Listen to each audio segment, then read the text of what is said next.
इस एनिमे को स्टार्ट करने से पहले मैं बता दे रहा हूँ कि अगर तुमने आज तक ये एनिमे नहीं देखी है तो इस वीडियो को देखने के बाद तुमको इस एनिमे से प्यार हो जाएगा, क्योंकि ये एनिमे इतनी ज्यादा अच्छी है। इस एनिमे के स्टार्ट में हम एक बहुत ही बड़े स्कल को देखते हैं जो कि एक राक्षस का होता है एंड उसके ऊपर एक मूर्ति होती है द फर्स्ट विजिट किंग की, जिसने इस राक्षस को मारा होता है। इस स्कल के पास एक चर्च होता है एंड एक दिन उस चर्च के फादर को अपने गेट के सामने दो छोटे बच्चे मिलते हैं जिनको कोई वहाँ पर छोड़कर चला गया होता है। फादर समझ जाते हैं कि दोनों बच्चे अनाथ है और वो उन दोनों को अपने साथ अंदर ले आते हैं। उन बच्चों की टी शर्ट पर उनके नाम लिखे होते हैं, जिनमें से एक तो बहुत ही शांत और प्यारा होता है जिसका नाम यूनो होता है, लेकिन दूसरा वाला थोड़ा बदमाश होता है और अजीब अजीब हरकतें कर रहा होता है। एंड यही हमारी एनिमे का मेन कैरेक्टर है एंड इसका नाम है आस्था। फिर हम देखते हैं 15 साल बीत जाते हैं एंड आस्था अपनी चर्च की सिस्टर लिली को ही प्रपोज कर देता है। वो उससे कहता है मैं बड़ा होकर विजिट किंग बनूंगा और आपको बहुत खुश रखूंगा, प्लीज मुझसे शादी कर लीजिए सिस्टर लिली। जिसपे सिस्टर लिली बोलती है नहीं, मैंने कितनी बार तुमसे कहा मैं तुमसे शादी नहीं कर सकती हूँ। लेकिन आस्था बहुत ज्यादा जिद्दी होता है एंड वो सिस्टर लिली से जिद करने लगता है कि वो उससे शादी कर ले। एंड सिस्टर लिली आस्था से बहुत परेशान हो जाती है और वो अपना मैजिक यूज करके आस्था को एक वाटर पंच मार देती है, जिससे आस्था वहीं पर बेहोश हो जाता है। सिस्टर लिली उसके पास जाती है और उससे पूछती है तुम ठीक तो हो ना।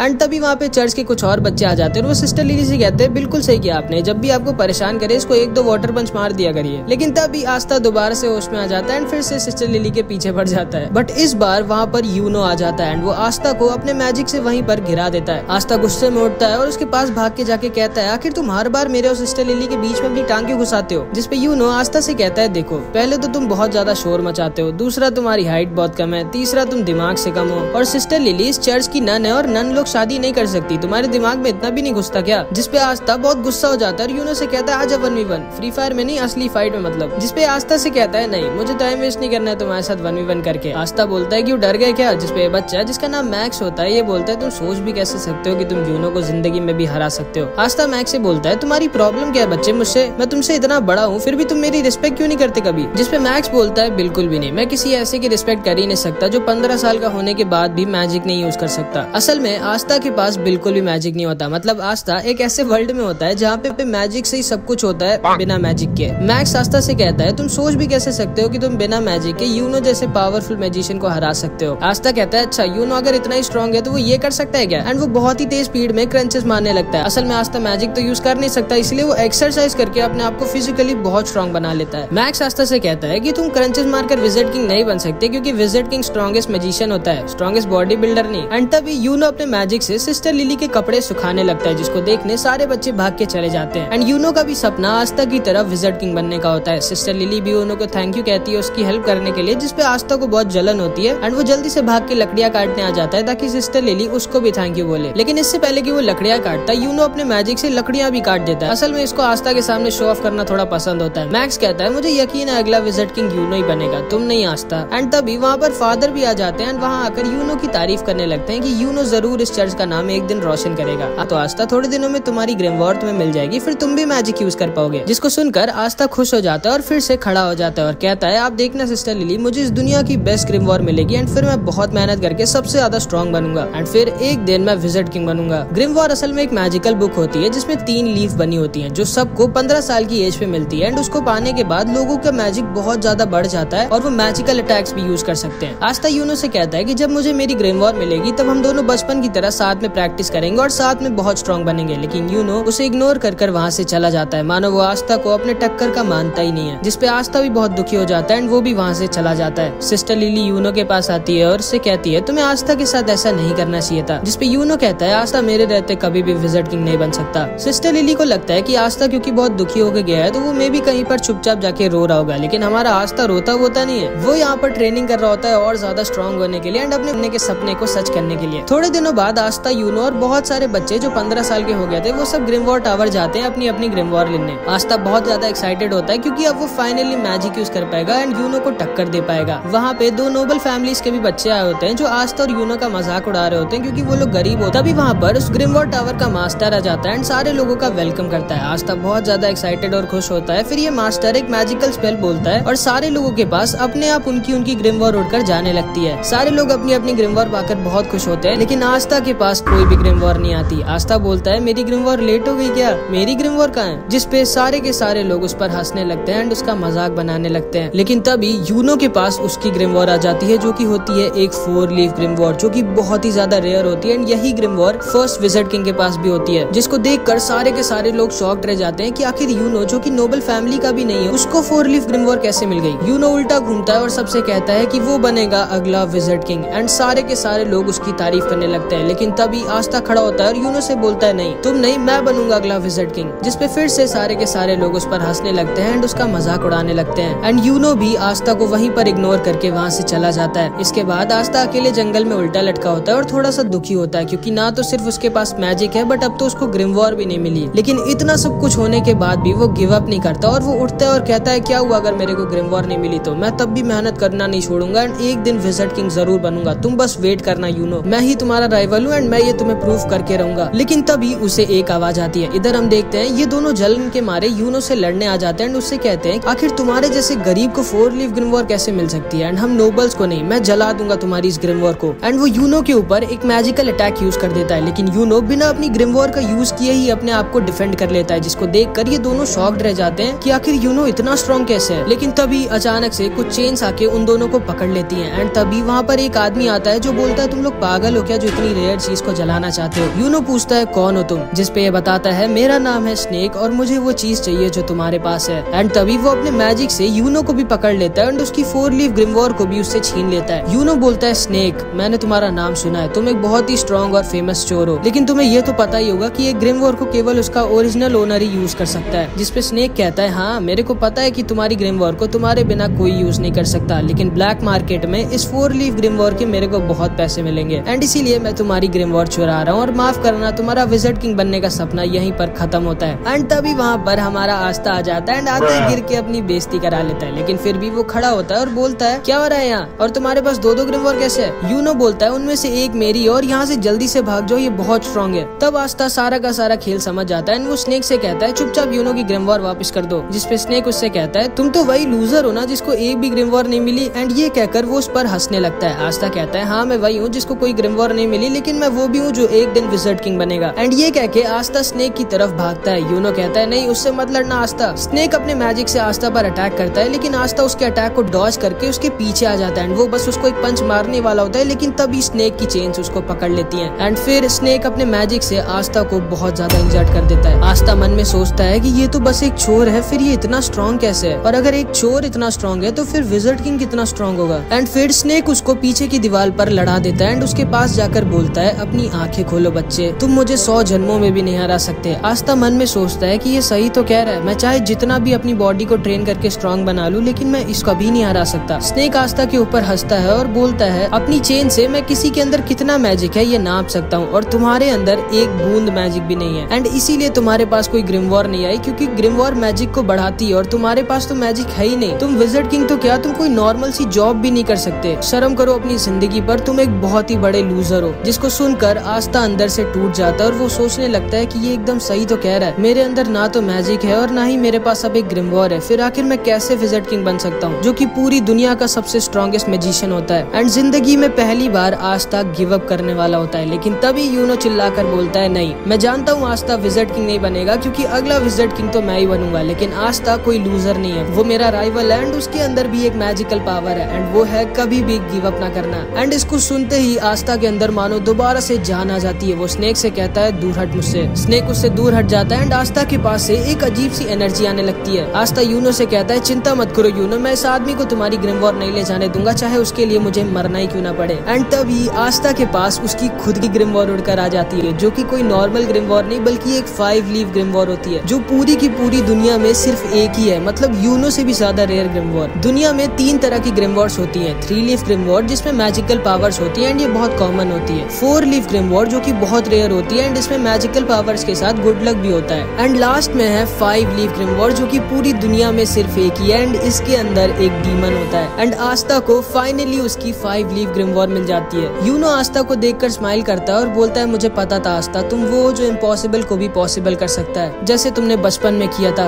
एंड फिर हम इन दोनों का बचपन देखते हैं कि कैसे यूनो स्टार्टिंग में बहुत ही रोथड़ू था और छोटी छोटी बात पर रोता रहता था एंड आस्था स्टार्टिंग से ही उसकी मदद करता रहता था और एकदम उसके बड़े भाई की तरह उसको प्रोटेक्ट करता था। फिर एक दिन बचपन में सिस्टर लिली आस्था और यूनो को पहले विज़र्ड किंग की स्टोरी सुनाती है कि कैसे एक बार पूरी दुनिया पर एक बहुत ही बड़े और ताकतवर राक्षस ने हमला कर दिया था और हर जगह तबाही मचा दी थी, हर तरफ बस दुख ही दुख फैल गया था। लेकिन तभी अचानक से एक लड़का वहाँ आ जाता है और उन सबको बचा लेता है एंड उसके पास एक 4 लीफ ग्रिमवॉर होती है एंड उसकी और उस राक्षस की बहुत दिनों तक लड़ाई होती है, लेकिन आखिरी में वो लड़का उस राक्षस को हरा देता है और दोबारा से दुनिया में सुख और शांति ले आता है। एंड वही बनता है फर्स्ट विज़र्ड किंग, पूरी दुनिया का सबसे स्ट्रॉन्गेस्ट मैजिशियन। एंड इसी स्टोरी को सुनने के बाद आस्था और यूनो डिसाइड करते हैं कि वो दोनों भी बड़े होकर विज़र्ड किंग बनेंगे। शाम को फादर आकर यूनो को एक लेटर देते हैं और उससे कहते हैं उस लेटर को विलेज के बाहर एक आदमी तक पहुँचाने के लिए। आस्था कहता है लो मैं चला जाता हूँ, लेकिन यूनो उसे मना कर देता है और कहता है नहीं, वो अकेला जाएगा। यूनो अकेला उस आदमी के पास पहुँच जाता है और उसे वो लेटर दे देता है। काफी रात हो चुकी होती है और आस्था को यूनो की चिंता होने लगती है। एंड फिर वापस लौटते वक्त यूनो को एक बड़ा सा आदमी घेर लेता है और वो उसका पेंडेंट उससे जबरदस्ती छीन लेता है। यूनो उससे कहता है प्लीज मुझे वो वापस कर दो, वो मेरे पेरेंट्स की आखिरी निशानी है। जिसपे हंसता और बोलता है चुपचाप यहाँ से भाग जाओ बच्चे, वरना मुझे तुम्हें जान से मारना पड़ेगा। जिसको सुनकर यूनो डर जाता है और रोने लगता है और सोचता है कि अब वो कुछ नहीं कर सकता। लेकिन तभी वहाँ पर आस्था आ जाता है एंड उस आदमी को पकड़ लेता है। यह आदमी आस्था को मारकर दूर फेंक देता है, लेकिन आस्था फिर से जाकर उसको पकड़ लेता है और जोर जोर से चिल्ला रहा होता है। यूनो बस आस्था को देख रहा होता है और सोच रहा होता है कि आखिर जब आस्था जानता है कि वो इस आदमी को नहीं हरा सकता, फिर वो लड़ क्यों रहा इससे। आस्था को ये आदमी बहुत ज्यादा इंजर्ड कर देता है, लेकिन फिर भी आस्था गिव अप नहीं करता और उसको पकड़े रहता है और जोर जोर से चिल्ला रहा होता है कि यूनो का पेंडेंट वापस कर। यह आदमी समझ जाता है कि ये बच्चा कोई नॉर्मल बच्चा नहीं है एंड वो उस पेंडेंट को वहीं पर छोड़कर चला जाता है एंड आस्था वहीं पर गिर जाता है। यूनो उसके पास आकर रोते हुए बोलता है मुझे माफ करना, मेरी वजह से तुम्हें इतनी मार पड़ी। जिसपे आस्था उससे कहता है तुम चिंता मत करो, मैं हमेशा तुम्हारे साथ रहूंगा और तुम्हें प्रोटेक्ट करूंगा एंड एक दिन मैं बनूंगा विज़र्ड किंग और तुम्हें और चर्च के सारे लोगों को खुश और सेफ रखूंगा। और इधर हम देखते हैं आस्था की ग्रिमवॉर से एक अजीब सी तलवार निकलती है और स्नेक बोलता है अचानक से तुम्हारे पास एक ग्रिमवॉर कहाँ से आ गई, ये क्या हो रहा है। एंड वो आस्था के ऊपर दोबारा से अटैक कर देता है, लेकिन आस्था अपनी स्वॉर्ड यूज करता है एंड स्नेक की मैजिकल चेंज गायब हो जाती है। स्नेक बोलता है कि ये कैसे किया तुमने, आखिर हो कौन तुम। जिसपे आस्था बोलता है मैं वो हूँ जो एक दिन बनेगा विज़र्ड किंग। एंड ये कहकर आस्था स्नेक के ऊपर अटैक कर देता है एंड स्नेक की एक बार में बैंड बजा देता है और उसको हरा देता है। यूनो उसे देखकर हंस रहा होता है और आस्था उसके पास आकर बोलता है ये देखो यूनो, मेरे को फाइनली मेरी ग्रिमवॉर मिल गई। यूनो आस्था से बोलता है तो तुमने मुझे एक और बार बचा लिया आस्था, तुम्हें याद है ना वो प्रॉमिस जो हमने बचपन में किया। बचपन में जब यूनो आस्था की बात सुनता है तो वो पूछता है कि क्या मैं विज़र्ड किंग बन सकता हूँ जबकि मैं इतना वीक हूँ। जिसपे आस्था यूनो से कहता है हाँ, अगर तुम बहुत मेहनत करोगे और कभी भी गिव अप नहीं करोगे तो तुम क्या कोई भी विज़र्ड किंग बन सकता है। जिसको सुनकर यूनो खड़ा होता है और बोलता है ठीक है, मैंने भी डिसाइड कर लिया है कि आज के बाद मैं कभी भी नहीं रहूंगा एंड मैं बहुत मेहनत कर एक दिन विज़र्ड किंग बनूंगा और तुमको और चर्च के सारे लोगों को खुश रखूंगा। जिसपे आस्था यूनो से कहता है इसका मतलब है कि अब हम दोनों राइवल्स हैं। एंड वो दोनों एक दूसरे से प्रॉमिस करते हैं कि वो दोनों बहुत मेहनत करेंगे एंड एक दिन विज़र्ड किंग बनेंगे। आस्था यूनो से कहता है हाँ मुझे याद है एंड मुझे लगा था कि तुम भूल गए होगे। एंड फिर वो दोनों फिर से बचपन की तरह दोबारा से एक दूसरे से शर्त लगाते हैं ये देखने के लिए कि पहले विज़र्ड किंग कौन बनेगा। इसके बाद हम अभी के विज़र्ड किंग की झलक देखते हैं एंड उन 9 मैजिक नाइट्स को देखते हैं जो किंगडम में विज़र्ड किंग के बाद सबसे ज्यादा स्ट्रॉन्ग मैजिशियंस होते हैं और इनका काम होता है किंगडम में पीस और ऑर्डर मेंटेन करके रखना। एंड इन सब की एक स्क्वाड होती है जिसको ज्वाइन करने के लिए बच्चों को एक एंट्रेंस एग्जाम देना होता है और उसी एग्जाम के लिए आस्था और यूनो दोनों ट्रेनिंग कर रहे होते हैं। इधर हम देखते हैं फादर और सिस्टर लिली ग्रिमवॉर टावर के मास्टर के पास जाते हैं एंड फादर मास्टर से पूछता है कि आखिर एंट्रेंस एग्जाम के लिए उसने यूनो के साथ आस्था का भी नाम क्यों दिया, जबकि आस्था तो उस टेस्ट में पास हो भी नहीं सकता। जिसपे मास्टर उससे कहता है कि आस्था ने मुझे उसकी ग्रिमवॉर दिखाई थी और मुझसे बहुत रिक्वेस्ट किया था कि उसको एंट्रेंस एग्जाम में भेज दे, तो इसीलिए मैंने भेज दिया। फादर मास्टर से पूछते हैं कि आखिर जो ग्रिमवॉर आस्था के पास आई है वो है क्या और वो असलियत में ग्रिमवॉर है भी कि नहीं। जिसपे मास्टर उसे बताता है मैं तुम्हें ज्यादा तो नहीं बता सकता, लेकिन हाँ उस ग्रिमवॉर की वजह से आस्था को फ्यूचर में एक बहुत बड़ी लड़ाई लड़नी होगी। फादर मास्टर से रिक्वेस्ट करने लगता है कि आस्था बहुत वीक है और उसके पास मैजिक भी नहीं है तो उसको एंट्रेंस एग्जाम में ना भेजे। जिसपे मास्टर उससे कहते हैं कि कहीं ऐसा तो नहीं कि तुम आस्था को इसलिए नहीं भेजना चाहते क्योंकि अगर वो पास हो गया तो वो यहाँ से चला जाएगा और तुम्हें उसकी याद आएगी। जिसपे फादर थोड़ा सा शर्मा जाता है और बहाने बनाने लगता है एंड सिस्टर लिली भी समझ जाती है कि फादर आस्था को सीक्रेटली बहुत प्यार करते हैं। इधर हम देखते हैं आस्था और यूनो रेस लगाते हुए चर्च वापस आ रहे होते हैं और उन दोनों के बीच में टाई हो जाता है। आस्था पूछता है जल्दी बताओ कौन जीता। मैक्स बोलता है यूनो जीता है। आस्था कहता है अभी रेस खत्म नहीं हुई है, जो चर्च के अंदर पहले घुसेगा वो जीतेगा। और आस्था चर्च के अंदर घुसने वाला होता है, लेकिन तभी यूनो उसे अपने मैजिक से उड़ाकर दूर फेंक देता है और रेस को जीत जाता है। रात में सोते वक्त आस्था सपने में भी यही बोल रहा होता है कि वो एक दिन विज़र्ड किंग बनेगा। भाई ये पागल होता है विज़र्ड किंग बनने के लिए। जिसको सुनकर मैक्स आस्था पर गुस्सा हो जाता है। अगले दिन आस्था फिर से ट्रेनिंग कर रहा होता है और उसके पास मैक्स आ जाता है। आस्था पूछता है क्या हुआ। मैक्स बोलता है तुम बेवकूफ हो। जिसपे आस्था उस पर गुस्सा हो जाता है और बोलता है ये बोलने के लिए तुम चर्च से इतनी दूर मेरे पास आए हो। मैक्स उसे बोलता है कि तुम्हारे पास तो मैजिक भी नहीं है, तुम सोच भी कैसे सकते हो कि तुम मैजिक नाइट एग्जाम में पास होगे। आस्था बोलता है अब तो मेरे पास मेरी ग्रिमवॉर है एंड अब तो मैं जरूर से मैजिक नाइट एग्जाम में पास होऊंगा और एक दिन विज़र्ड। लेकिन तभी उसको मैक्स बीच में रोक देता है और कहता है चुप रहो, जब देखो तब विज़र्ड किंग। तुम क्यों नहीं समझते कि हमारे जैसे गरीब और वीक लोगों के सपने पूरे नहीं होते थे। जिसपे आस्था उसके पास आता है और उससे चिल्लाकर बोलता है जरूर होते हैं। अगर तुम सपनों को पूरी दिल से चाहो और उसके लिए पूरी जान लगाकर मेहनत करो तो तुम्हारा जो भी सपना हो वो जरूर पूरा होगा। एंड जिंदगी में पहली बार मैक्स को समझ में आता है कि आस्था इतना बड़ा भी लूजर नहीं है। रात में फादर बहुत अच्छा खाना बनवाते हैं क्योंकि कल आस्था और यूनो एंट्रेंस एग्जाम के लिए जाने वाले होते हैं। आस्था बहुत खुश होता है और फादर आस्था को अपने पास बुलाकर उससे कहते हैं, देखो आस्था, अगर तुम फेल हो जाओ तब भी ज्यादा दुखी मत होना, चुपचाप घर वापस आ जाना, हम लोग हमेशा तुम्हारे साथ हैं। एंड आस्था कहता है, यही चीज आप यूनो को भी कहोगे ना कि सिर्फ मुझसे ही कह रहे हो? जिसपे फादर उससे कुछ भी नहीं कहते क्योंकि उन्हें पता होता है यूनो तो आसानी से पास हो जाएगा, बस आस्था की थोड़ी दिक्कत है। आस्था फादर से कहता है, आप चिंता मत करो, मैं जरूर से इस मैजिक नाइट एग्जाम को पास करूंगा और उसके बाद मैं बनूंगा विज़र्ड किंग और वापस आकर सिस्टर लिली से शादी करूंगा। लेकिन तभी सिस्टर लिली उसको अपने वाटर पंच से चुप करा देती है। अगले दिन आस्था और यूनो अपनी जर्नी पर निकलने वाले होते हैं। सारे लोग उनको बेस्ट ऑफ लक और बाय बाय बोलते हैं। मैक्स बोलता है, आस्था को बाय कहने की जरूरत नहीं है, वो जल्दी वापस आ जाएगा। लेकिन हाँ, अगर तुम किसी तरह पास हो गए आस्था तो मैं मान जाऊंगा कि हम जैसे लोग भी ड्रीम्स देख सकते हैं एंड फिर मैं भी मैजिक नाइट बनने के लिए मेहनत करूंगा। जिसपे आस्था उससे कहता है, फिर तैयार हो जाओ मेहनत करने के लिए। एंड फिर आस्था और यूनो निकल जाते हैं अपने मंजिल की तरफ। सिस्टर लिली भी आस्था के जाने पर थोड़ी दुखी होती है एंड आस्था और यूनो बहुत ही लंबे सफर के बाद फाइनली पहुंच जाते हैं अपने मैजिक नाइट एंट्रेंस एग्जाम की जगह पर। अब कौन पास हुआ और कौन फेल हुआ ये हम नेक्स्ट पार्ट में देखेंगे। इस पार्ट में इतना ही। इस एनिमे का पार्ट 2 मैं तुरंत ही अपलोड कर दूंगा जैसे इस वीडियो पे 70 कमेंट्स आ जाएंगे, तो कुछ भी कमेंट जरूर से कर दे।